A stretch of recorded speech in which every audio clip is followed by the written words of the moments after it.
Lectura del Santo Evangelio según San Juan. Gloria a ti, Señor. En aquel tiempo había una boda en Cana de Galilea y la madre de Jesús estaba allí. Jesús y sus discípulos estaban también invitados a la boda. Faltó el vino y la madre de Jesús le dijo: no les queda vino. Jesús le contestó: mujer, déjame, todavía no ha llegado mi hora. Su madre dijo a los sirvientes: haced lo que él os diga.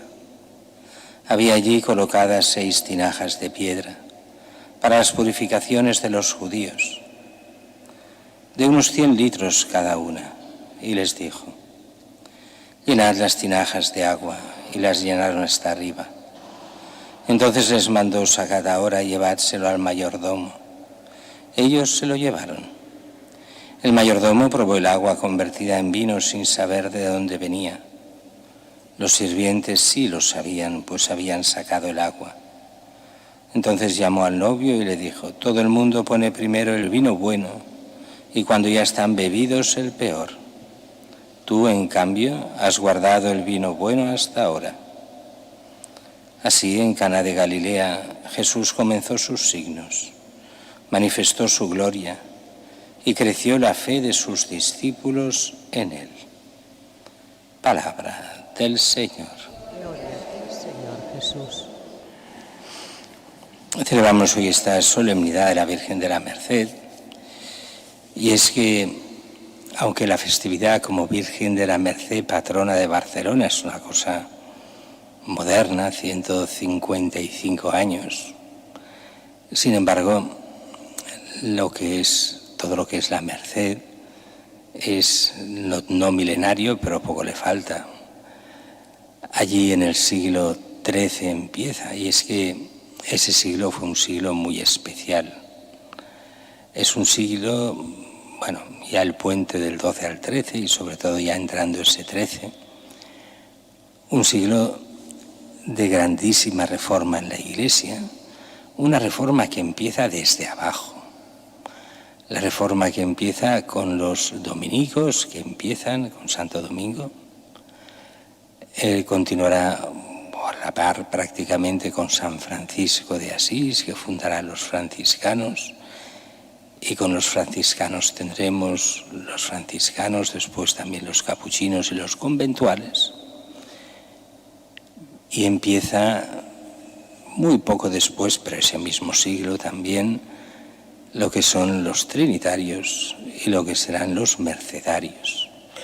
Esas órdenes mendigantes que se llamaban, porque hacían de mendigos, pidiendo, y que eran predicadores, todos predicaban, de una forma u otra.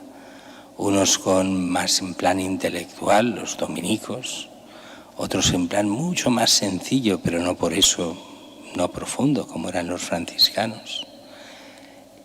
Y lo que trinitarios y sobre todo mercedarios hicieron, que era ese trabajo inmenso por la liberación de cautivos en ese problema especial que eran el mar Mediterráneo y las costas del Mediterráneo, donde los piratas, sobre todo de Argel, de Túnez, algunos piratas turcos, había de todo, varios tipos de piratas, donde secuestraban, arrasaban con los pueblos que estaban cerca del mar, robaban todo lo que ponía, pero se podían, y secuestraban a la gente y se la llevaban esclava.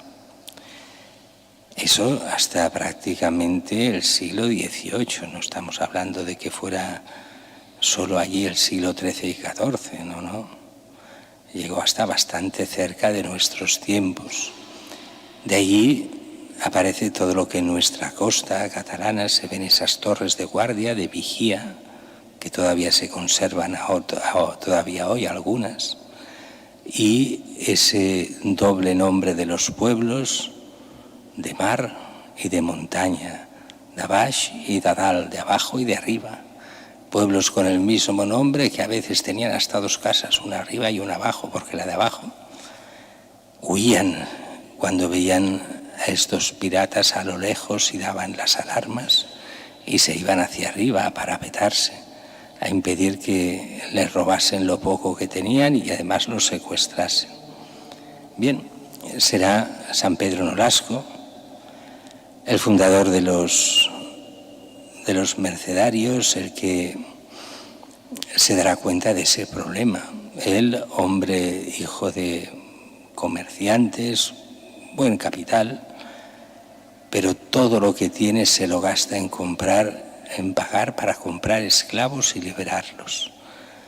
Primero serán esclavos en Valencia, donde Valencia todavía era musulmana y ahí tenían muchos esclavos.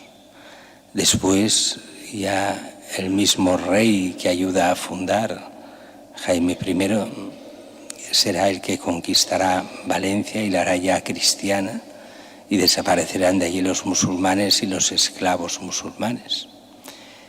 Y así vendrá todas esas generaciones de mercedarios que irán hasta a cambiarse por los esclavos y que irán pagando rescates y salvando a miles y miles de cristianos, donde la razón no era solo para que obtengan la libertad, el estilo moderno, el ser libres, sino otra libertad mucho más importante, el ser cristianos.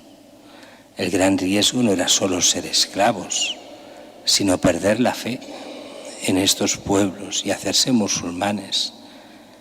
Y lo importante era poder vivir en cristiano y ser cristianos y buenos cristianos. Y la libertad era para ser cristianos. Hoy nos cuesta entenderlo a muchos, pero tenía una finalidad de salvación para Dios, no solo de salvación estrictamente humana, de salir de la esclavitud de los musulmanes, sino el poder vivir como hijos de Dios, como cristianos, cosa que era muy difícil entre los musulmanes. Y de ahí tantos y tantos santos mercedarios que hicieron lo imposible, en el buen sentido, pero siempre para la salvación de tantos cristianos. De hecho, si uno se coge el santoral, bueno, lo llamamos el martirologio, pero sería el santoral, donde están todos los santos y beatos canonizados y vemos día a día, es extraño el día en que no haya un mártir o un santo o un beato, que no haya un mercedario. Casi todos los días del año hay algún mercedario, santo, beato o mártir. Y eso es por la labor inmensa que hicieron durante cientos de años. Es para Barcelona, la gloria de Barcelona, la Virgen de la Merced. Hoy la tenemos un poco abandonada, como si la Merced, bueno, si es la patrona de Barcelona, pero ¿quién la conoce?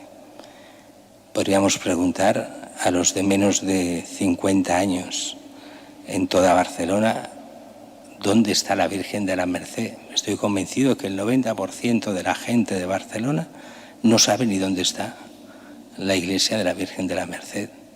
No sabe ni cómo es su imagen, ni su historia, nada. ¿Por qué? Porque la Virgen de la Merced ha desaparecido. Ahora le llaman la Merced. ¿Quién es esa? La Merced, no se sabe. Es la Virgen de la Merced. Aquella que como madre actuó en Barcelona dándonos los mercedarios y las mercedarias, dándonos lo que fue un ejemplo inmenso de caridad cristiana durante siglos y de fortaleza en la fe, y que durante siglos fue pilar fundamental de la fe de nuestro pueblo.